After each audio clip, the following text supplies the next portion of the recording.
সাহায্য চাইবো কেবলমাত্র কার কাছে? রাখাল বলে, পথিক তুমি দুধ চাইছো কার কাছে? উমরের চোখ দিয়ে দর দর করে পানি পড়তেছে, মনে মনে বলতেছে, আল্লাহ তোমার কোরআন এত সুন্দর, রাখালের কাছে কোরআন আছে বলে আমি উমরের ভুল সে ধরতে পেরেছে। আপনার বলেন তো, ওই রাখালের কাছে কোরআন আছে না? কোরআন থাকার কারণেই কিন্তু উমরের যে ভুল হয়েছে এটা রাখাল ধরবার পারছে। আজকে আমাদের মুসলমানের কাছে কোরআন পড়া আছে, কিন্তু কোরআনের তেলাওয়াত না থাকার কারণে শিরক হচ্ছে, বিদআত হচ্ছে, আমরা ধরতে পারতেছি না। ধরে কোন কথা ঠিক কিনা? বান্দার সম্পর্কে কোরআনে কি আছে? ফাদখুলি ফি ইবাদি ওয়াদখুলি জান্নাতি। কেউ যখন আল্লাহর বান্দা হবে সে জান্নাতের মধ্যে প্রবেশ করবে। আর কোরআন হাদিসের আলোচনা যেখানে হয় সেখানে বলা হয় জান্নাতের বাগান। তো জান্নাতের বাগানে যারা আসতে পেরেছে তারা যে জান্নাতে যাবে এ ব্যাপারে সন্দেহ হয় নাকি? আপনাদের কি মনে হয়?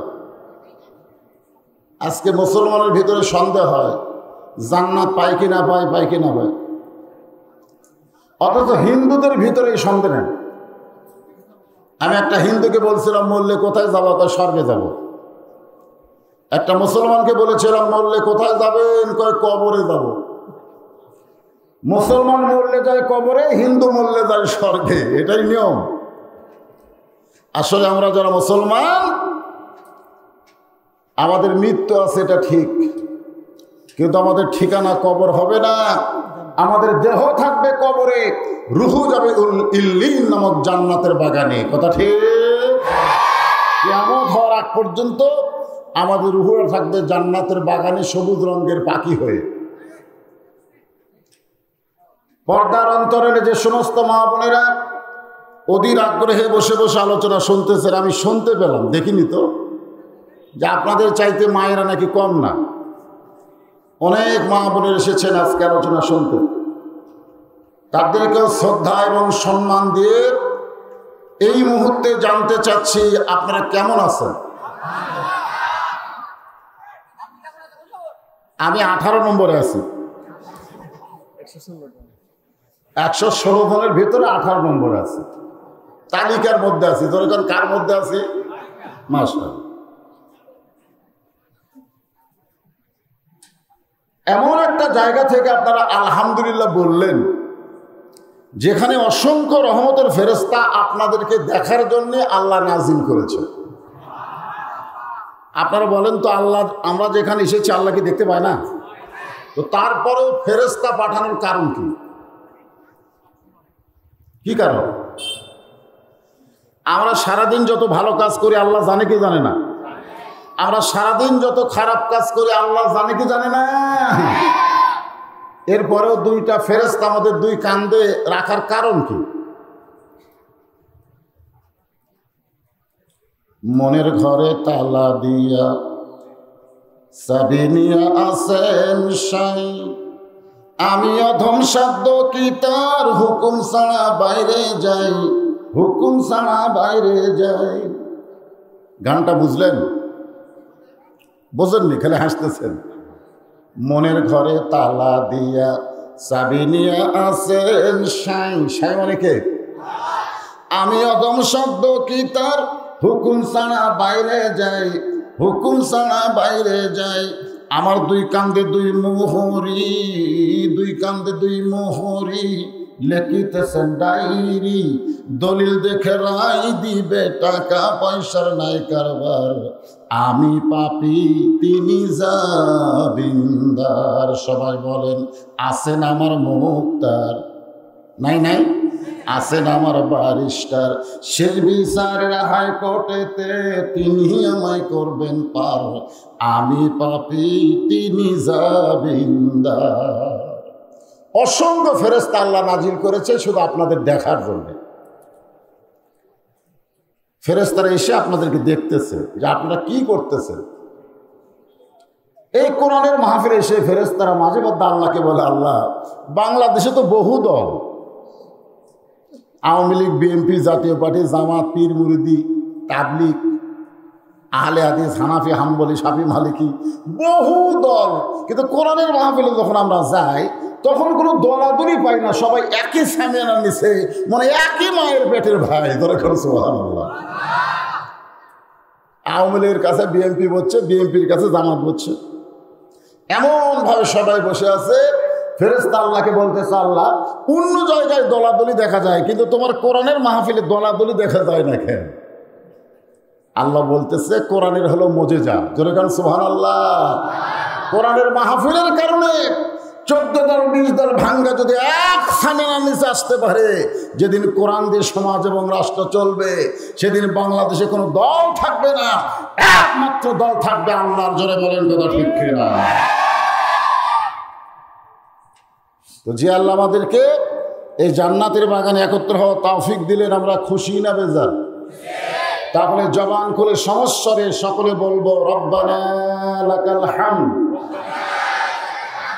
হামদান কাসীরান তাইয়িবান মুবারাকান ফীহি।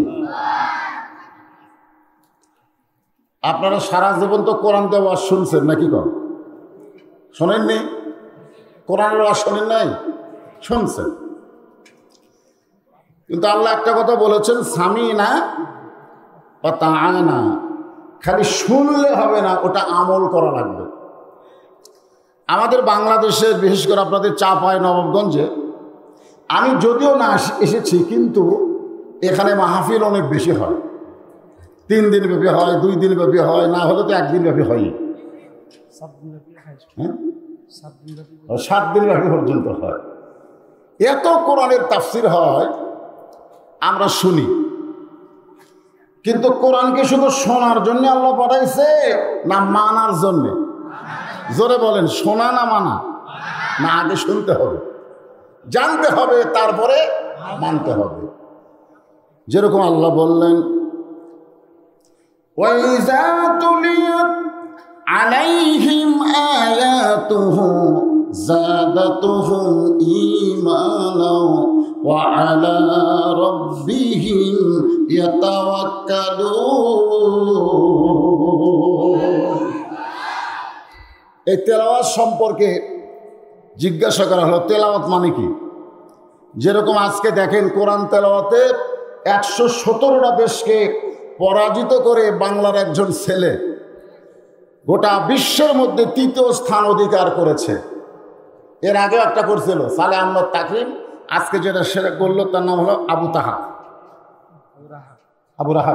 রাহা, মোহাম্মদ আবু রাহা। তো কি লেখলো পেপারে, ফেসবুকে, কোরআন তেলাওয়াত করে। কোরআন তেলাওয়াত, আপনার বলেন তো, ছেলেটা কি কোরআন তেলাওয়াত করে না কোরআন পড়ে? এই আপনারা একটু বুঝে শোনা হন, এই ছেলেটা যে 117টা দেশের মধ্যে 3 নম্বর স্থান হয়েছে, এটা কি কোরআন তেলাওয়াত করে হয়েছে না কোরআন পড়ে হয়েছে? বোঝেননি? পড়া আর তেলাওয়াত এক না।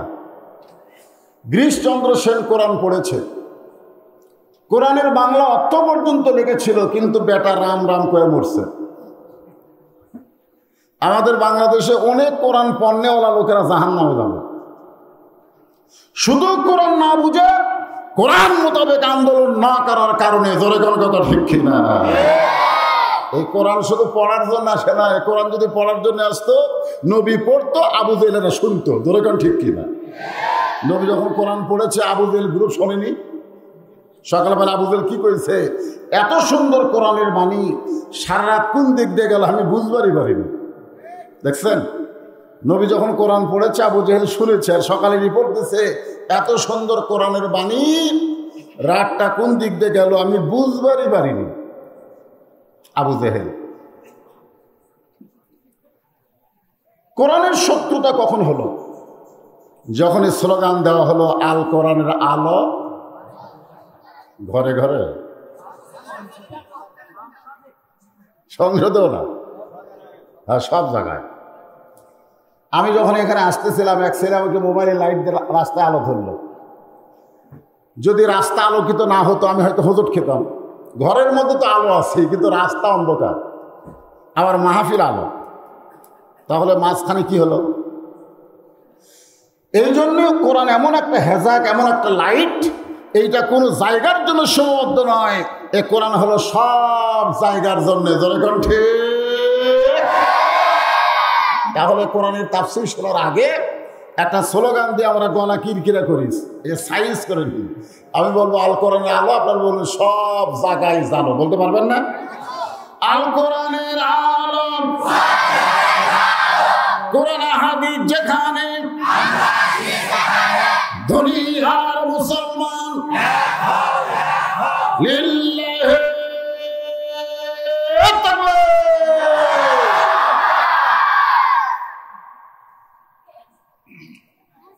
কেউ বিব্রত বোধ করছেন নাকি? বিএনপির হুম্মাম কাদের চৌধুরী সালাউদ্দিন কাদের চৌধুরীর সন্তান। আওয়ামী লীগ বিএনপির হাতে তকবির দেয় না, কিন্তু হঠাৎ এই যুবকটা রক্তের মধ্যে কি একটা জোশ আছে, হাজার হাজার মানুষের মধ্যে নারায়ে তাকবীর দিছে। তো নারায়ে তাকবীর যখন দেয় তখন সামনে যারা আছে তারা মুসলমান, আল্লাহু আকবার তো বলবেই। এটা বলেছে। আর আমির মাহমুদ খসরু বিএনপির একটা বুড়া নেতা, ও বলতেছে তকবীর তো আমাদের জন্য না, এই স্লোগান তো আমাদের দলের না, এটা নাকি আমদানি করা। আপনারা এই তকবীরে কেউ বিব্রত বোধ করতেছেন? কারণ মনের মধ্যে যদি সংকোচ হয়, বুঝবেন আপনি হলেন শয়তান নামক ইনসান। শয়তান খালি জিনের মধ্যে নয়, মানুষের মধ্যেও আছে। মিনাল জিন্নাতি ওয়ান নাস। এই কোরআনের তাফসীর করার আগে আপনাদেরকে একটু কোরআন দেখায়। এই ছেলেরা, এই মাঝখানে দূরে কেউ ঢোক, এই বাচ্চাদেরকে কন্ট্রোল করেন। এই কি এক করোনা এসে অনলাইনের নামে মোবাইল দিয়ে আমাদের ছেলে সব নষ্ট হয়ে গেছে। স্কুল কলেজে যাওয়া যাবে না, অনলাইনে লেখাপড়া। গরিব মানুষ ভ্যান বিক্রি করে মোবাইল কিনে দিচ্ছে, তাও কোন মোবাইল? Touch mobile. অনলাইনে লেখাপড়া হয়েছে। 90% ছেলের আমার বগুড়াতে নষ্ট হয়ে গেছে এই খালি এক মোবাইল। যুবকেরা, তোমাদের জন্য বগুড়া থেকে আজকে চাপা এসেছি, একটু মনোযোগ দিও। হ্যাঁ, মনোযোগ দিয়ে কথাগুলো শোনো। যৌবনটা যদি নষ্ট হয়ে যায়, বুড়া বয়সে কোনো কাম হবে না। বুড়া বয়সে কাম হবে? বুড়া বয়সে মানুষ তো আল্লাহর কাছে যাবেই। আমার ওয়াজ আপনারা শুনেছেন, যখন হয় চামড়া ঢিল আল্লাহর সাথে দেয় মিল, যখন তাকে চামড়া টাইট আল্লাহর সাথে করে ফাইট। দেখেন, কোরআনের তাফসীর শোনার আগে কোরআনটা একটু দেখেন। আমি যদি আপনাদেরকে বলি সবাই পাইকারি হারে যে কোনো একজন লোক এসে আল্লাহর কোরআনকে একটু ধরেন, তখন অনেকেই কিন্তু বলবে যে কোরআন দেখা যাবে, কিন্তু কোরআন ধরা সম্ভব না। কারণ কোরআন ধরতে গেলে কোরআনের শর্ত হলো লা ইয়ামাসসুহু ইল্লাল মুতাহহারুন। তুমি ততক্ষণ পর্যন্ত কোরআন ধরতে পারবে না, স্পর্শ করতে পারবে না, যতক্ষণ পর্যন্ত তুমি পবিত্র না হবে। যে কোরআন ধরতে গেলে পবিত্র হতে হয়, কেউ যদি একবার এই কোরআন ধরে, কোরআন থেকে এমন পবিত্র করে ছেড়ে দেয়, দুনিয়া থেকে চোখ বন্ধ করলে আল্লাহর 8টা জান্নাত সে দেখতে পায়। এটা সেই কোরআন। দেখেন, অনেকে বলে হুজুর কোরআন দেখতেছি, কিন্তু কি বুঝবেন? সবচাইতে খারাপ মানুষ হযরত ওমর। আল্লাহ নবীকে যিনি হত্যা করতে গেছিলেন, এই কোরআনের পরশে আল্লাহ তাকে এমন ভালো মানুষ বানিয়ে দিলেন যে এক সময় তিনি অর্ধ পৃথিবীর খলিফা হয়ে গেলেন। অর্ধ পৃথিবীর বাদশা না, খলিফা। যে খলিফার কথা আল্লাহ কোরআনে বলেছেন, ওয়াইজ ক্বালা রাব্বুকা লিল মালাইকাতি ইন্নী জাইলুন ফিল আরদি খলিফা। একটা হলো খেলাফত আর একটা হলো মুলকিয়াত। তাবারাকাল্লাযী বিয়াদিহিল মুলক। গোটা পৃথিবীর রাজত্ব, কর্তৃত্ব, মালিকানা কার হাতে? জোরে কোন? হাসিনার হাতে? মৌলানা ঠেলা পড়ে কর রব্বানা আতিনা ফিদ দুনিয়া হাসিনা, মানে ঠেলা চোটে হাসানা ভুলে হাসিনা করছে, অফিল আখিরাতি হাসিনা। এখানে কোরআন দেখেন, তাবারাকাল্লাযী বিয়াদিহিল মুলক ওয়া হুয়া আলা কুল্লি শাইইন কাদির। গোটা পৃথিবীর রাজত্ব কর্তৃত্ব মালিকানা কার হাতে? সমস্ত ক্ষমতার মালিক কে? বিশ্বাস করা লাগবে তো। মরুভূমির ভিতরে গভীর রাত্রে কাঁদতেছে।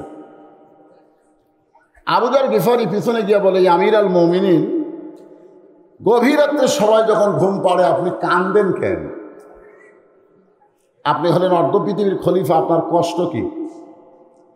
ওমর ফারুক বলেন, আবু যর, আজকে আমি অর্ধ পৃথিবীর খলিফা, কিন্তু তুমি জানো না একদিন আমি উঠে রাখাল ছিলাম। কিসের রাখাল? উট চড়ায় সন্ধ্যাবেলা যখন বাড়িতে যাইতাম, আমার বাবা আমার মাথার চুল ধরে বলতো, ওমর তোর মাথার চুলের মধ্যে উটের লাত কেন?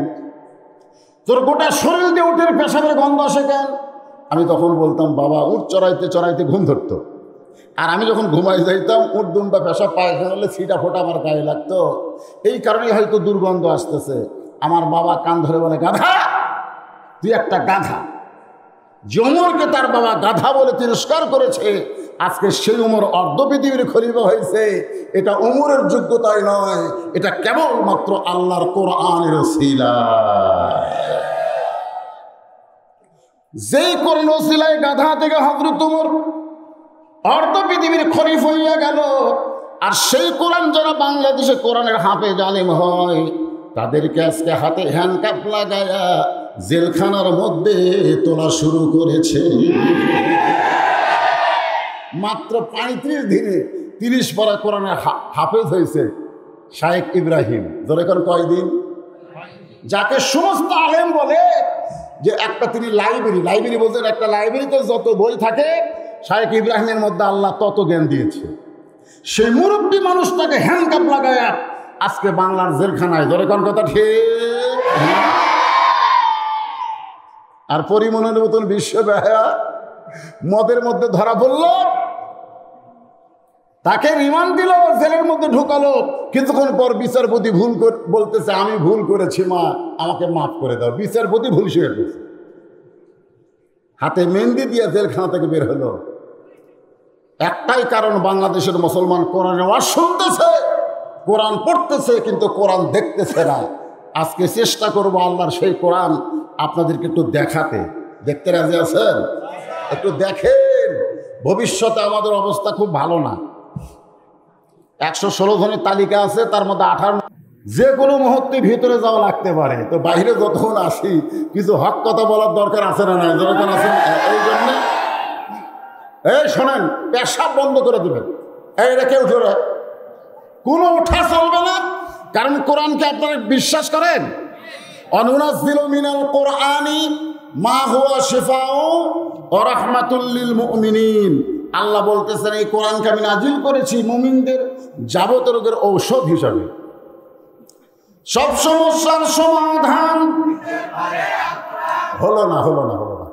সবাই বলবেন, সব সমস্যার সমাধান কোরআনে আছে না? নাই আছে ভাই রে, কিন্তু আমরা তো বুঝি না, যার কারণে অন্য কারো কাছে আমরা দৌড়াই। ওমর ফারুক আল্লাহর কোরআনকে দেখার জন্যে ছদ্মবেশ ধারণ করলেন। ছদ্মবেশ বোঝেন? ধারণ করে মদিনার অলি গলি ঘুরতে গিয়ে হঠাৎ হযরত ওমর দেখতে পায় 2 পাহাড়ের মাঝখানে একটা বিস্তীর্ণ মরুভূমি। ওমর ফারুক লক্ষ্য করে দেখেন, ওই মরুভূমির ভিতরে একজন রাখাল উট আর দুম্বা চড়ায়। ওমর ফারুক আল্লাহর কোরআনকে দেখার জন্যে ওই রাখালকে সালাম দিলেন। আল্লাহর কোরআনকে দেখার জন্য রাখালকে কি দিলেন? আসসালামু আলাইকুম। রাখাল ভাই, আমার পেটে ক্ষুধা লাগছে, আমি উটের 1 পেয়ালা দুধ চাই। রাখাল মুচকি মুচকি হাসে আর বলে, পথিক, তুমি আমারে সালাম দিলা, উটের 1 পেয়ালা দুধ চাইলা, আমি সালামের উত্তরও দিব না, উটের দুধও দিব না। আগে জানবো তোমার পরিচয়, তুমি কে? ওমর ফারুক চিন্তায় পড়ে গেলেন যে আমি তো ছদ্মবেশ ধারণ করছি, আমি যদি আমার পরিচয় দেই তো গুমর তো ফাঁস হয়ে যায়। ওমর ফারুক বললেন, পরিচয় কি দিতে হবে? রাখাল বলে, পরিচয় না দিলে আমি তোমার সালামের উত্তর দিব না, উটের দুধও দিবার পারবো না। উমর ফারুক আল্লাহর কোরআন দেখতে এসে বিপদে পড়ে গেলেন। এমন সময় আল্লাহর কোরআন বলে, ওমর, রাখাল যখন তোমার পরিচয় চাইছে, তুমি আসল পরিচয় দাও। তোমার আসল পরিচয় অর্ধ পৃথিবীর খলিফা তুমি না, উমর তুমি না, তোমার আসল পরিচয় হলো মিল্লাত আবিকুম ইব্রাহিম হুয়া সাম্মাকুমুল মুসলিমিন। এখানে যারা বসে আছেন এখন বলেন আমাদের আসল পরিচয় কি? এমপি, চেয়ারম্যান, মন্ত্রী, ডিসি, এসপি। আজকে বাংলার প্রত্যেকটা জায়গায় সবাই যদি জানতো আমার পরিচয় হলো মুসলমান, তাহলে বাংলাদেশে এরকম দুই নীতি চলতো না, একটাই আল্লাহর নীতি চলতো। জোরে কোন কথা ঠিক কিনা? দেখো, ওমর ফারুক বলতেছে, রাখাল, আমার পরিচয় যখন জানবার চাইছো, আমার পরিচয় হলো আমি একজন মুসলমান। আমার জাতির পিতা হযরত ইব্রাহিম হুয়া সাম্মাকুমুল মুসলিমিন, যিনি আমাদের নাম রেখেছে মুসলমান। সমস্যা আছে? রাখাল মুসকে মুসকে হাসে। ওমর ফারুক বলে, রাখাল হাসো কেন? বলে, হাসার কারণ হলো তুমি তো মুসলমান বলে পরিচয় দিলা, তুমি আসল না নকল? এইবারে কিন্তু ধরা খাওয়া। আপনারা যারা মাগরিবের নামাজ পড়েন নাই, এশার নামাজ পড়েন নাই, ওরা শুনতেছেন, ফজরের নামাজও পড়বেন না, এরকম নিয়ত করছেন, আপনারা বলেন তো আপনারা কি আসল মুসলমান না ভেজাল? কারা কারা এশার নামাজ পড়েন না হাত তোলেন। এ কথা আমি বলবো না, এ কথা আমি বলবো না, কারণ অনেক ইয়ং জেনারেশন যারা আছে এখানে, অনেকে হয়তো শরীরে পাক নেই, শরীরে হয়তো পবিত্র নাই, পেশাব করা পানি লাগেনি, এরকম অনেক ছেলেপেলে আছে না নাই? জোরে করা আছে না নাই? বাইনাল আবদি ওয়াল কুফরি তরকুস সালাত, বুখারী শরীফের হাদিস। রাসূল বলেছেন, বান্দার কাফের মধ্যে পৃথক করা জিনিসটার নামই হলো নামাজ। যে নামাজ পড়বে সে আল্লাহর বান্দা হবে, যে নামাজ বাদ দিবে সে হবে কাফির। জোরে কান কাফির। মান তারাকা সালাতু মুতাম্মিদান ফাকাত কাফার। রাখাল মুসকি মুসকি হাসার বলে, পথিক, তুমি যে মুসলমান দাবি করলা, তুমি আসল না নকল? ওমর ফারুক বলতেছে, রাখাল, মুসলমান তো মুসলমানই, এর মধ্যে আসল নকল কি? রাখাল বলতেছে, আসল মুসলমান যারা হবে তারা চাওয়ার ব্যাপারে সতর্ক থাকবে। কিসের ব্যাপারে? ইয়া আইয়ুহাল্লাযীনা আমানুস্তাঈনু বিস-সাবরি ওয়াস-সালাত ইন্নাল্লাহা মা'আস-সাবিরিন। আমাদের বাংলাদেশে একদল ভেজাল মুসলমান আছে। আপনাদের এই চাপায় আছে কিনা? আমাদের বগুড়াতে আছে। আমার দয়াল বাবার দরবারেতে কেউ ফেরে না।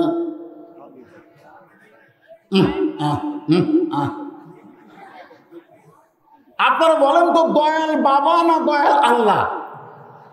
হ্যাঁ, যদি বলতো আমার দয়াল আল্লাহর দরবারেতে কেউ ফিরে না খালি হাতে, তাহলে বোঝা যাবে ঈমান। আর যদি আল্লাহ বাদ দিয়ে বাবা বলে, তাহলে ডাইরেক্ট বলতে হবে বেঈমান। একটা হলো ঈমান, একটা হলো বেঈমান। তো এখন চাওয়ার ব্যাপারে সতর্ক হওয়ার দরকার আছে না নাই? তুমি দুধ চাইলা কার কাছে? রাখাল হযরত উমরকে বলতেছে, পথিক, তুমি যে মুসলমান দাবি করতেছ, তুমি দুধ চাইলা কার কাছে? যারা পরীক্ষিত মুসলমান হবে, প্রয়োজনে তারা ফাঁসিতে ঝুলবে, কিন্তু রাষ্ট্রপতির কাছে বাঁচার দরখাস্ত লেগেবে না। এরকম মুসলমানকে আমরা বাংলাদেশে দেখিনি, এরকম দেখি নাই। কামরুজ্জামান, ওনার কবর আমি জিয়ারত করছি, ওনাকে আমি ভালো চিনি।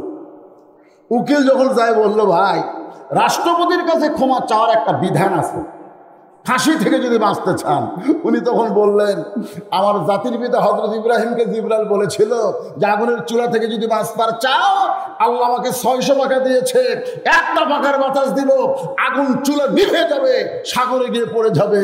আমার জাতির পিতা বলেছিল, জিবরাইল, মাখলুক হয়ে মাখলুকের কাছে সাহায্য চাওয়া হারাম, মাখলুক হয়ে মাখলুকের কাছে সাহায্য চাওয়া হারাম। আমি ইব্রাহিম, তুমি জিবরাইলের কাছে সাহায্য চাবো না। হাসবি আল্লাহু নি'মাল ওয়াকিল ওয়া নি'মাল মাওলা ওয়া নি'মান নাসির। আমি যদি সেই পিতার সন্তান হই, তাহলে রাষ্ট্রপতির কাছে সাহায্য চাবো কেন? কারণ রাষ্ট্রপতি নিজেই বাঁচার গ্যারান্টি নাই। ধরে কোন কথা ঠিক? বাংলাদেশে 3টা রহমান ক্ষমতায় থাকা অবস্থায় মারা গেছে। কয়টা? 3টা রহমান। আপনার নাম জানেন? একটা হলো শেখ মুজিবুর, একটা হলো জিয়াউর, এর কথা কয় না, আর একটা হলো জিল্লুর। এই 3টা রহমান প্রেসিডেন্ট থাকা অবস্থায় মারা গেছে। যারা ক্ষমতায় থাকা অবস্থায় মারা যায় তাদের কাছে সাহায্য চাওয়া জায়েজ? এই নাই শব্দ যারা জোরে বলতেছেন না, বিপদ আছে। সাহায্য চাইব কেবলমাত্র কার কাছে? রাখাল বলে, পথিক, তুমি দুধ চাইছো কার কাছে? উমরের চোখ দিয়ে দর দর করে পানি পড়তেছে, মনে মনে বলতেছে, আল্লাহ তোমার কোরআন এত সুন্দর, রাখালের কাছে কোরআন আছে বলে আমি উমরের ভুল সে ধরতে পেরেছে। আপনার বলেন তো, ওই রাখালের কাছে কোরআন আছে না? কোরআন থাকার কারণেই কিন্তু উমরের যে ভুল হয়েছে এটা রাখাল ধরবার পারছে। আজকে আমাদের মুসলমানের কাছে কোরআন পড়ে আছে, কিন্তু কোরআনের তেলাওয়াত না থাকার কারণে রহ রহ শিরক হচ্ছে, বিদআত হচ্ছে, আমরা ধরতে পারতেছি না। ধরে কোন কথা ঠিক কিনা? ওমর ফারুক বলে, ঠিক আছে রাখাল ভাই, আমি তওবা করি। ভুল যখন হয়েছে, ভুল থেকে বাঁচার একটা উপায় আছে না নাই? আপনারা বলেন তো, ভুল থেকে বাঁচার উপায় কি?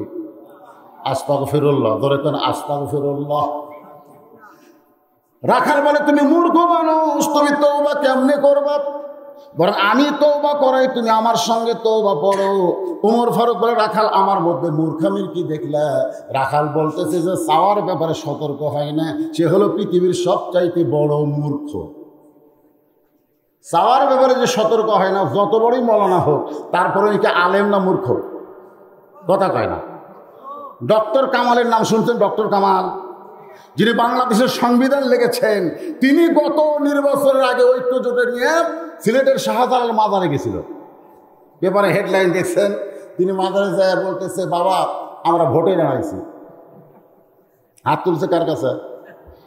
সিলেটের মাজারে গিয়ে বলতেছে, বাবা আমরা ভোটর দাঁড়াচ্ছি। ফেরেশতাকে আল্লাহ ই বলে বাংলাদেশের সংবিধান লিখলো, ই তোমাক বাদ দেয় বাবার কাছে হাত তুললো, ইয়ার সংবিধান দিয়ে কি হবে? আল্লাহ বলতেছে, গোটা বাংলার মানুষ ওই সংবিধান চললে বেঈমান হয়ে মারা যাবে। ধরে করার কথা বলছে না, লেগেছে তার নিজের ইমান নাই। যে সংবিধান লেগেছে তার নিজের ইমান নাই, বাবার কাছে হাত তুলছে। তার মানে কি বোঝা গেল? রাখাল বলে, তুমি মূর্খ মানুষ। উমর ফারুককে বলতেছে, চিনে না তো? তুমি মূর্খ, তুমি তওবা কেমনে করবা? বরং আমি তওবা করাই, তুমি আমার সঙ্গে তওবা পড়ো। ওমর ফারুক চোখের পানি বের করে মনে মনে কয়, আল্লাহ তোমার কোরআন যার কাছে থাকে, যদি ওমর ফারুক ভুল করে, সে তাকে কোরআনের শক্তিতেই তওবা পড়ানোর ক্ষমতা রাখে। শক্তির নাম কি? আরো জোরে কর না কেন? এই কোরআনের শক্তি না? আজকে কোরআনওয়ালারা কেন দুর্বল? আজকে কোরআনওয়ালারা কেন দুর্বল? কারণ কোরআনকে সেইভাবে বাংলার জন্য উপস্থাপন করা হয়নি। একটু মনোযোগ দিয়ে শোনো এবং দেখো। রাখাল এবার হয়তো তোমাকে তওবা পড়াচ্ছেন, আস্তাগফিরুল্লাহ আস্তাগফিরুল্লাহ রব্বি মিন কুল্লি জামবি ওয়া আতুবু ইলাইক লা হাওলা ওয়ালা কুওয়াতা ইল্লা বিল্লাহিল আলিয়্যিল আযীম। ওমর ফারুক তওবা করার পরে বলতেছে, ও রাখাল ভাই, আল্লাহর ওয়াস্তে উটের এক পেয়ালা দুধ দাও, যেই দুধটা পান করে ক্ষুধা তৃষ্ণা নিবারণ করতে চায়। আগে তওবা করার আগে কি বলছিল? ও রাখাল ভাই, উটের এক পেয়ালা দুধ দাও। এবার তওবা করার পরে কি বলছে? আল্লাহর কথা কয় না, ওয়াজটা শোনা লাগবে তো। আল্লাহর ওয়াস্তে উটের এক পেয়ালা দুধ দাও। রাখাল মুসকে মুসকে হাসে। ওমর ফারুক বলে, আবার হাসো কেন? বলে, হাসার কারণ হলো তুমি তওবা করার পরে আবার মুনাফিকি করলে। তওবা করার পরে আবার মুনাফিকি। আপনারা বলেন তো উমর ফারুককে কেউ যদি মুনাফিক কয়, যে রাস্তা দিয়ে গেলে শয়তান কয়দিন যায় না, আপনারা বলেন তো কাফের ভালো না মুনাফিক ভালো? না দুটাই খারাপ, তার মধ্যে কোনটা বেশি খারাপ? জোরে খাও। কারণ মুনাফিকেরা জাহান্নামের সবচাইতে নিচে থাকবে, কাফেরেরা উপরে থাকে, পেশাব পায়খানা করে দিবে, নিচে মুনাফিক থাকবে, ওরা সেটা খাবে। সাহাবেরা বললেন রাসূলুল্লাহ, এই সর্বনাশা মুনাফিক কারা, যারা জাহান্নামের তলদেশে থাকবে? আল্লাহ রাসূল বলেন, ইহুদি খ্রিস্টান বৌদ্ধ কাফেরের মধ্যে কোনো মুনাফিক নাই। মুনাফিকের আবাদ হবে মুসলমানের ভিতরে। গোটা পৃথিবীর সবচাইতে বেশি মুনাফিকের দেশের নাম হলো কি? মুনাফিক। ওই হুজুর দেখতেছেন না, ওটা আমার, ওই সাইডে যা দেখতেছেন ওটা আমার ভাইয়ের। দেখেন মুনাফিকের সাইজ কেন। ওই সাইড আমার বাপ চাচার, এই সাইডে পাওয়া দেওয়ার কারো জায়গা নেই। তো বলতে সবই যদি তোমাকে হয় আল্লাহর কোনটা? তখন বলতেছে হুজুর আল্লাহটা দেখতে গেলে 2 মিনিট হাঁটা লাগবে। 2 মিনিট হেঁটে যাওয়ার পরে মসজিদের সামনে গিয়ে বলতেছে, হুজুর এখানেও আল্লাহর কিছু ছিল না। এই যে মসজিদ দেখতেছেন, এই 10 শতক আমার চাচা আল্লাহ দান করছে। এখানেও আল্লাহর কিছু ছিল না, আমার চাচা আল্লাহ দান করছে, আর আমরা টাকা পয়সা দিয়ে আল্লাহকে ঘর বানিয়ে দিচ্ছি। তখন আল্লাহ ফেরেশতা বলতেছে, আল্লাহ এটা কোন দেশ, যেই দেশে তোমার কিছু নাই? ওর চাচা দান করলে তুমি পাও, ওরা টাকা দিয়ে তোমার ঘর বানায় দিচ্ছে, ওই দেশের নাম কি? আল্লাহ বলতেছে, অমিনান নাসি মান ইয়াকুলু আমান্না বিল্লাহি ওয়া বিল ইয়াউমিল আখির ওয়া মা হুম বিমুমিনিন। ওই দেশের নাম হলো বাংলাদেশ।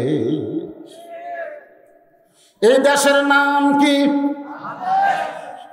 কন্যা কেন, কন্যা শরম লাগতেছে আমাদের? তৌবা আছে না নাই? জোরে করে আছে না নাই? হ্যাঁ, তৌবা করে এখান থেকে বিদায় জবান খুলে বলেন, সেই দেশের নাম কি? ওমর ফারুক রক্তর মতন চেহারা করবার রাখাল, মুখে যা আসো তাই বলো কেন? আমার মধ্যে মুনাফিকের কি দেখলাম? রাখাল বলতেছে, পথিক এত গরম হয়েছে কেন? তুমি খেয়াল করে দেখো, লিমা তাকুলু মা লা তাফআলু। সুবহানাল্লাহ বলে। রাখাল আল্লাহর কোরআন শরীফ থেকে তেলাওয়াত করে উমরকে শোনাচ্ছে, পথিক তুমি খেয়াল করে দেখো, তোমার মুখের সাথে কর্মের মিল নেই। অন্তর দিকে একটু তাকায় দেখো, তুমি সত্যি করে বলো, আমি কি উটের মালিক? আমি যদি উটের মালিক হইতাম, তুমি আমাকে রাখাল বললে কেন? আর যখনই তুমি আমাকে রাখাল বলেছ, তখন তোমার মন বলতেছে আমি উটের মালিক না। আর মালিক বাদ দা রাখালের কাছে কেউ যদি আল্লাহর হস্তেও চায়, রাখাল দিবার পারবে। যার প্রমাণ আমি নিজে। পাবনা বাইকলা দেশ থেকে কেবল নামছে ওয়াজ করে, ইতিমধ্যে এক লোক দৌড়ে এসে হাতের মধ্যে 200 টাকা দিয়ে কয়, হুজুর দোয়া করে। আই বলে, কি দোয়া ভাই? বলে, হুজুর আমার বইয়ের পেটে বাচ্চা হয়েছে, আল্লাহ যেন একটা পুত্র সন্তান দেয়। আমি পকেট থেকে টাকা বের করে হাতত দিয়ে দিলাম। হুজুর আমি তো টাকা চাইনি, দোয়া। আমি বললাম, ভাই তুইও যা আমতে। বলে, হুজুর আমার সাথে আপনার তুলনা কেমনি হলো? আমি বললাম, পাগল, আমি নিজেই 3টা মেয়ের বাপ, আমি নিজেই 3টা মেয়ের বাপ। আমার দোয়াতে যদি তোর বইয়ের পেটে পুত্র সন্তান হয়, তাহলে আমাকে আমার পুত্র দিল না কেন? আমি তো যতবার আমার বইয়ের পেটে বাচ্চা আছে, প্রত্যেকবারে দোয়া করছে, আল্লাহ এবার আমাকে একটা পুত্র দাও। আমার দোয়া দিয়ে আমার বইয়েরটাই পরিবর্তন হয়নি রে, তোর বইয়েরটা হবে না। তখন আমাকে বলে, হুজুর তাহলে আমার টাকা আপনি আমাকে দেন, আপনারটা আপনি নেন। এই বলে দৌড় মারতে চাই, পিছন দিক থেকে ধরে বললাম, কোথায় যাবি? বলে, হুজুর সেই বক্তার কাছে যাব, সেই আলেমের কাছে যাব, যার পুত্র সন্তান আছে, যার পুত্র সন্তান আছে তার কাছে দোয়া নিব। আমি কইলাম, কোনো আলেমের কাছে না, কোনো পীরের কাছে না, কোনো বাবার কাছে না। প্রকৃত মুসলমান হয়ে যদি পাওয়ার চাও, কেবল মাত্র আল্লাহর কাছে চাও। কেবলমাত্র কার কাছে?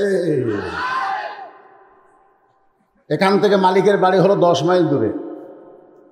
রাখাল বলতেছে, মালিকের বাড়ি যাও, যায় মালিককে বলো যে মালিক তোমার রাখাল উট আর দুম্বা চড়াই, তুমি মালিক যদি হুকুম দাও তাহলে রাখাল আল্লাহর রাস্তা উঠে 1 পেয়ালা দুধ দিবে। ওমর ফারুক বলে, রাখাল ভাই অত দূর মালিকের বাড়ি যাওয়ার আমার দরকার নাই। ধরো তোমাকে 2টা টাকা দিলাম, এই 2 টাকার বিনিময়ে তুমি উটের 1 পেয়ালা দুধ দাও। রাখাল মুসকি মুসকি হাসে। ওমর ফারুক বলে, রাখাল হাসো কেন? রাখাল বলতে, পথিক তুমি কি হযরত ওমরকে চিনো? সুবহানাল্লাহ বলেন। এতক্ষণ পরে রাখাল বলতেছে, পথিক তুমি কি হযরত উমরকে চেনো? যদি উমরকে চিন্তা এরকম ব্যবসায়ীরা কথা তুমি কেমনে বলবে? তুমি জানো উমরের গুপ্ত বাহিনী ঘুরতেছে? দূর থেকে যদি দেখবার পাই তুমি আমাকে 2 টাকা ঘুষ দিছো, আর মালিক বাদ দিয়ে তোমাকে উঠে 1 পেয়ালা দুধ দিছি, তাহলে তোমাকেও ধরবে আমাকেও ধরবে। এই বয়সে কি ধরা পড়বার চাও? ওমর ফারুক বলে, রাখাল মারাত্মক কথা, তাহলে চলো পাহাড়ের গুহার মধ্যে গিয়া তোমার 2টা টাকা দিব, বিনিময়ে তুমি উটের 1 পেয়ালা দুধ দিবা। উমরের গুপ্ত বাহিনীও ধরতে পাবে না, তোমার মালিকও জানতে পারবে না। রাখাল চিল্লায় বলে, ভণ্ড ভণ্ড ভণ্ড, তুমি ভণ্ড। ওমর ফারুক বলে, রাখাল আমার মধ্যে ভণ্ডামির কি দেখলাম? রাখাল বলে, পথিক উমরের গুপ্ত বাহিনী দেখতে পাবে না, আমার মালিক জানতে পারবে না, কিন্তু গোপন জায়গায় দেওয়া না করলে রাখালের আল্লাহ দেখতে পায়।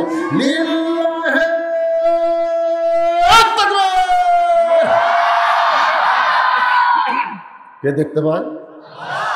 ওমর ফারুক এক দৌড়ে পাহাড়ের পাদদেশে গিয়া যাই নামাজ বিছায় 2 রাকাত নামাজ পড়ে বলতেছে, আল্লাহ তোমার কোরআন এত সুন্দর, আজ তোমার কোরআন সমাজে চালু থাকার কারণে না দেখা আল্লাহকে রাখাল কলিজার মধ্যে জায়গা দিয়া আল্লাহর কোরআন অনুযায়ী চলতেছে, দুনিয়ার কেউ না দেখলেও কে দেখতেছে। আজকে যদি আমরা মুসলমান এই বিশ্বাস করতাম দুনিয়ার কেউ না দেখলেও আল্লাহ দেখতেছে, তাহলে 30 তারিখের ভোট আমরা 29 তারিখ রাতে করতে পারতাম না। ধরে কথা ঠিক না? দরজা জানলা বন্ধ করে একলা 100টা মুড়ি ছিল মেরে সকালে এসে বলতেছে কেউ দেখেনি, ফেরেশতাকে আল্লাহর কান থেকে আমরা ঘুম পাচ্ছি।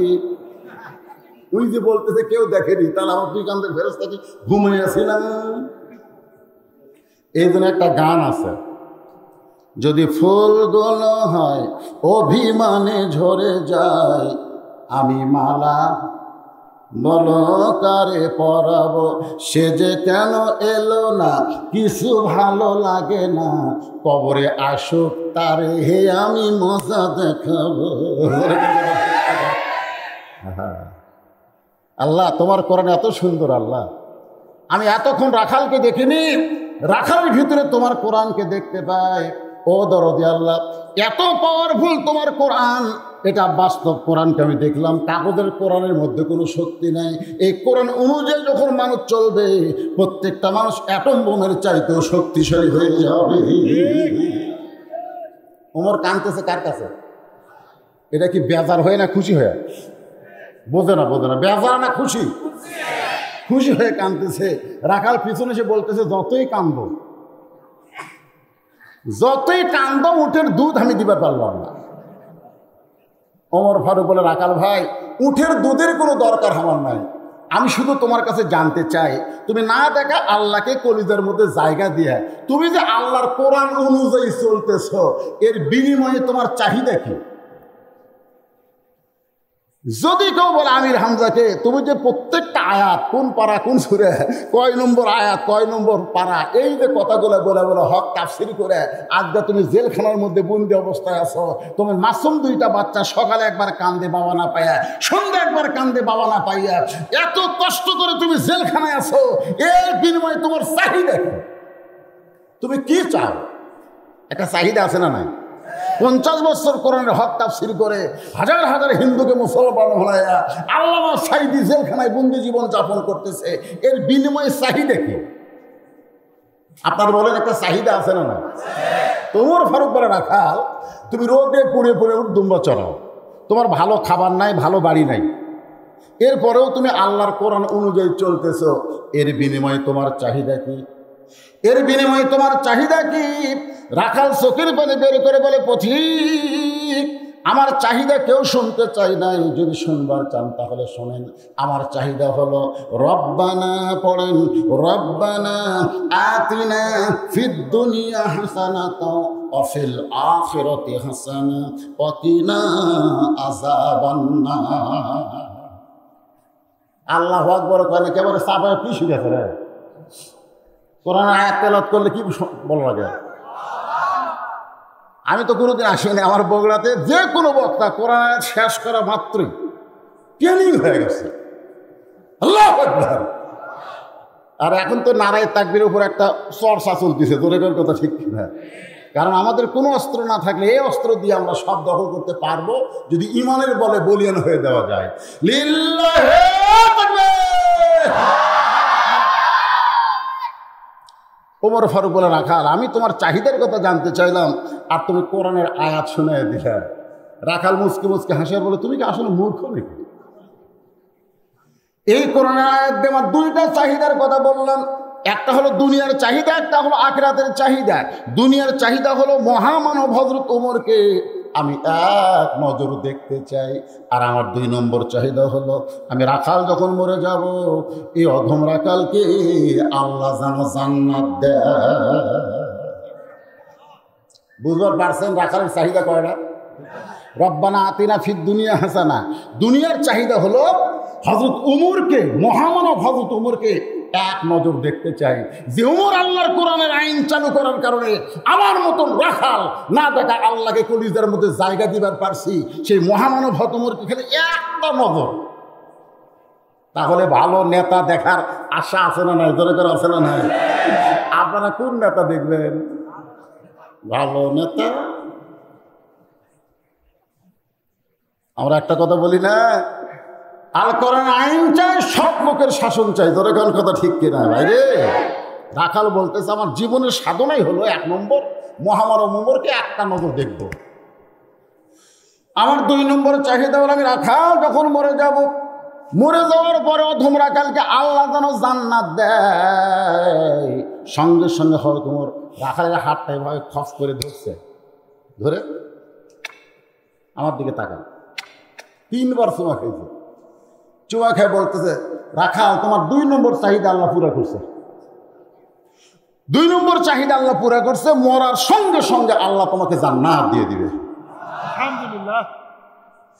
ইন্নাল্লাযীনা ক্বালু রাব্বুনা আল্লাহু সুম্মা ইসতাকামু তাতানাজ্জালু আলাইহিমুল মালায়েকা আল্লা তাখাফু ওয়া লা তাহজানু ওয়া আবশিরু বিল জান্নাতিল্লাতী কুনতুম তুআদুন। কার ওয়াদা? ওমর বলতেছে মরার সঙ্গে সঙ্গে আল্লাহ তোমাদের 8টা জান্নাতের দরজা খুলে দিবে।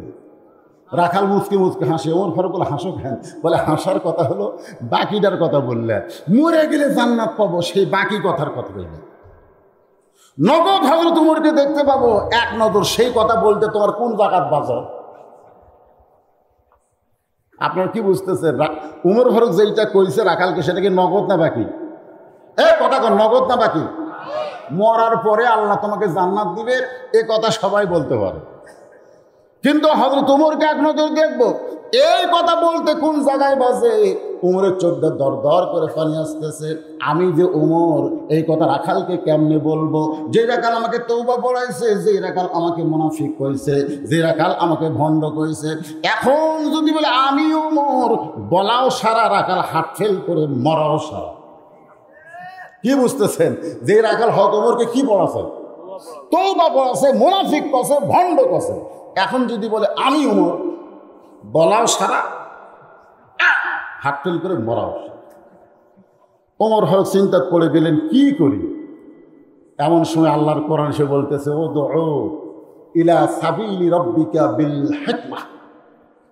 যখন ডাইরেক্ট বলার পরিবেশ থাকবে না বাংলাদেশে, বক্তারা তোমরা হক কথা বলা বন্ধ করো না। ডাইরেক্ট যদি বলার পরিবেশ না থাকে, হিকমতের সঙ্গে বলা লাগবে। জোরে কার কথা ঠিক কিনা? একটা হলো ডাইরেক্ট, এটার নাম কি? ডাইরেক্ট। আর এই হবে হিকমত। হিকমত রাখালকে ওমর যদি বলে আমি ওমর, এটা ডাইরেক্ট আমি ওমর, বলাও সারা, মরাও সারা। এখন দেখতেছে ডাইরেক্ট তো বলার পরিবেশ নেই, হিকমতের সঙ্গে বলতে রাখাল সত্যি তাহলে ফজরের নামাজ তোমাকে সামনে কাতারে আদায় করা লাগবে। সামনে কাতারে যদি ফজরের নামাজ আদায় করো, তাহলে মেহরাবের মধ্যে দেখতে পাবে যেই মানুষটা ইমামতি করতেছে সেই মানুষটি হলেন হযরত সুবহানাল্লাহ। কথা কি কয়নি? কি বলছে? কোন নামাজ? সামনে কাতার আদায় করা লাগবে। মেহরাবের দিকে লক্ষ্য করে দেখবে যেই মানুষটা ইমামতি করতেছে, যখন কোরআন দিয়ে রাষ্ট্র চলবে তখন খালি এমপিগিরি করলে হবে না, মন্ত্রীগিরি করলে হবে না, মসজিদের ইমামতি করার যোগ্যতা থাকা লাগবে। আজকে যারা রাজনীতি করে নেতা হয়েছে ওরা হয়তো নেতৃত্ব দিচ্ছে, কিন্তু ইমামতি একদিন খালি সামনে যাওয়ার পরে গরম হয়ে যাবে। আলেমদেরকে দেখবার পারো না, আলেমরা যে কত বড় দায়িত্ব নিয়ে বেড়ায় বাজান, একটু খেয়াল করবেন। রাখাল ছোট বাচ্চার মতন কাঁদতেছে, এতক্ষণ রাখাল কিন্তু হাসছে, কিন্তু এইবার কাঁদতেছে। ওমর ফারুক বলে, রাখাল কান্দো কেন? বলে, কান্দার কারণ হলো আমি বারান্দায় নামাজ পড়ি, আমি একজন গরিব মানুষ, উর্দুম বা চড়াই রাখালি করি, আমি মসজিদের ভিতরে কেমনে যাই? কারণ মসজিদের ভিতরে নবীর দামি দামি সাহাবী, মসজিদের ভিতরে নবীর দামি দামি সাহাবীর মধ্যে আমি একটা সাধারণ রাখাল কেমনে যাই? ওমর ফারুক বলে, ভাই তুমি কম দামি আর মসজিদের ভিতরে দামি, এই জিনিসটা তোমার কে বুঝাইল? বরং আল্লাহর আইন হলো ইন্না আকরামাকুম ইনদাল্লাহি আতকাকুম। ওই ব্যক্তি সবচাইতে দামি হবে যার কলিজার মধ্যে আল্লাহর বেশি ভয় থাকবে। আমি চেয়ারে বসে আছি বলে আমি দামি, আপনি খেড়ে বসে আছেন থেকে আপনি কম দামি, মাটিতে বসে আছেন আপনি কম দামি, এ কথা আপনাকে কে বুঝাইল?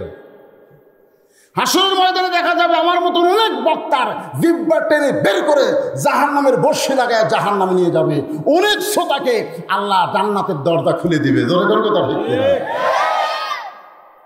ওমর ফারুক রাখাল, তুমি বারান্দার নামাজ পড়ো, তুমি কম দামি, আর মসজিদের মধ্যে নামাজ পড়ো এরা দামি, তোমার কে বুঝালো? বরং ওমরকে যদি দেখবার চাও ফজরের নামাজ সামনে কাতারে আদায় করা লাগবে। কি করো? রাখাল বলতেছে, আজকে এশার নামাজের পরে আমি আর বাড়ি যাচ্ছি না। ওমর ফারুক বলেন, কেন যাবা না? বলে, এশা পড়ে বাড়িতে গেলে ফজর পাওয়া যাবে সামনে। ওমর ফারুক মুস্কে হেঁটে বললেন, তুমি বলো তো রাখাল, এশা থেকে ফজর আর ফজর থেকে জোহর এই 2 অক্ত লম্বা কেন? 3 অক্ত কিন্তু তাড়াতাড়ি। এই বাচ্চারা শোনো, আসর মাগরিব এশা এই সময় কি তাড়াতাড়ি না? আসরের পরে মাগরিব, মাগরিবের পরে এশা, কিন্তু এশা থেকে ফজর আর ফজর থেকে জোহর এই 2 অক্ত লম্বা কেন? রাখাল বলে, আমি তো জানি না। ওমর ফারুক বললেন, শোনো, ফজর থেকে জোহর আল্লাহ লম্বা সময় দেওয়ার কারণ হলো এই লম্বা সময় মধ্যে ব্যবসা করবে, বাণিজ্য করবে, রাজনীতি করবে, খিরি খামারে কাজ কাম করবে, সব কিছু করার পরে তোমার দেহের যে ক্ষয় হবে, এশা থেকে ফজর লম্বা করে দেওয়ার কারণ হলো এই লম্বা সময় তুমি ঘুমায় গেলে আল্লাহ তোমার দেহের ক্ষয় পূরণ করে দেবে। যদি তোমার চোখে ঘুম ধরে, রাখাল বলতেছে, ঘুম যদি ধরে মসজিদের মধ্যে ঘুমায় যাব।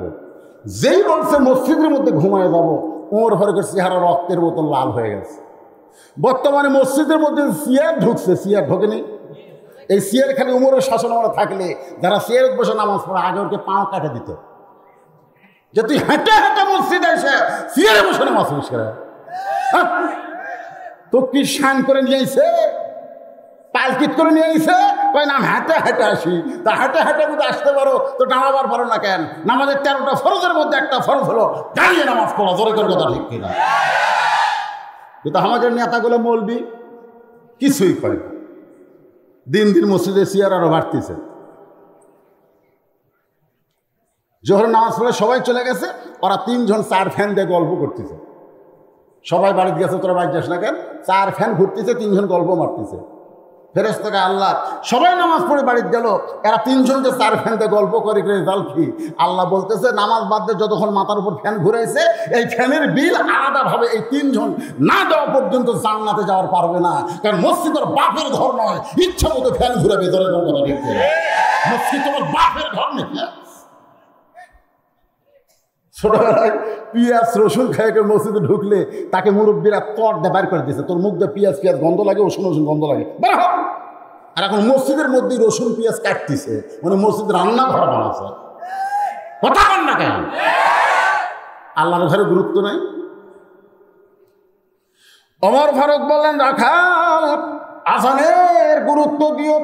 এতদিন রাখাল নামাজ পড়েছে বারান্দায়, কিন্তু আজকে নামাজ পড়বে সামনে কাতারে। আপনার বলেন তো কেন পড়বে, মনে আছে? এতদিন রাখাল নামাজ পড়েছে কোথায়? বারান্দায়, কিন্তু আজকে নামাজ পড়বে সামনে কাতারে। যেই মাত্র ফজর আযান দেওয়া শুরু হয়েছে, সঙ্গে সঙ্গে রাখাল তড়িঘড়ি করে ওযু করে মসজিদের বারান্দায় এসে বলতেছে, ও বারান্দা, তাহলে আজকের দিন ধৈর্য ধর, আজকের দিন, আগামীকাল আবার তোর জায়গাতে আসতে। মানে যাই যেখানে নামাজ পড়ে তার একটা আলাদা মহব্বত নাই। আমি অনেক লোককে বলি, কে ভাই আপনারা তো আজানের সাথে সাথে আসেন, তো সামনে কাতারে নামাজ না পড়ে পিছনে কাতারে পড়েন কেন? বলে হুজুর সামনে কাতারে এই ভয় পড়ি না, নামাজ শেষ করার পরে এরা যদি পিছনে কাতারে সুন্নত নফল আরম্ভ করে দেয় তা আমার বাইরে হওয়া কঠিন হবে। এই জন্য আগে এসে শেষে নামাজ পড়ি, সালাম ফিরে দাঁড়াচ্ছে। এরকম কিছু লোক আছে না নাই? কোনো জায়গায় পাড়াপাড়ি ধরাধরি না হলেও মসজিদের মধ্যে ও সময় দেবার চায় না। রাখাল এতদিন নামাজ পড়েছে বারান্দায়, আজকে মসজিদের ভিতরে সামনে কাতারে নামাজ পড়বে। মসজিদ দরজায় এসে রাখাল দোয়া পড়তেছে। আপনারা পড়েন নাকি? মসজিদ দরজায় একটা দোয়া আছে, পড়েন আল্লাহুম্মা তাহলি আবওয়াবা রাহমাতিক। এই দোয়া পড়ে কোন পা? আরো জোরে। আওয়ামী লীগ হলে কোন পা? বিএনপি হলে কোন পা? জামাত হলে কোন পা? তুমি বামপন্থী রাজনীতি করে ডান পা দিয়ে মসজিদের হুকো, তুমি কি বোঝাবার চাও? তুমি আসলে বামপন্থী না, তুমি মূলত ডানপন্থী। ধরে খান ঠিক কিনা?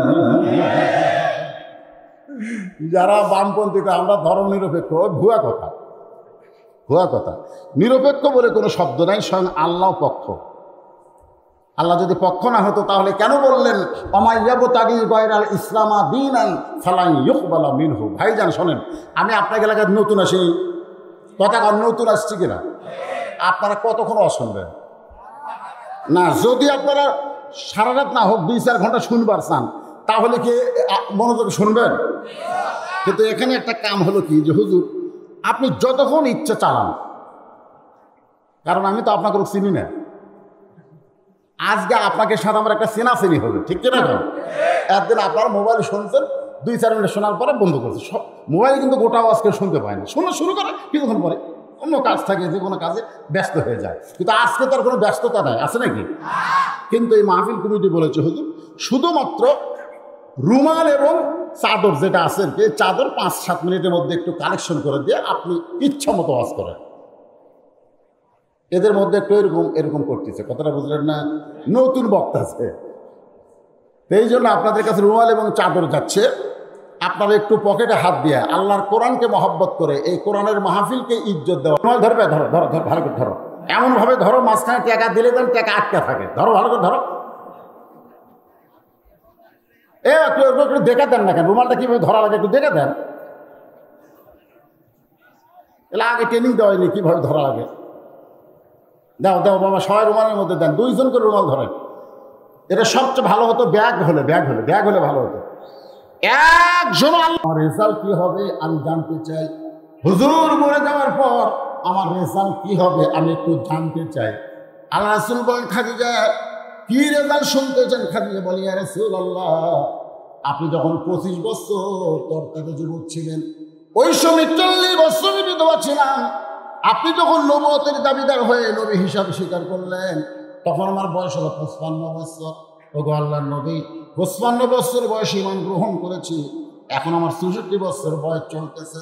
এই কি হলো রে, কি হলো? বসো বসো বসো বাবা, বসো বসো।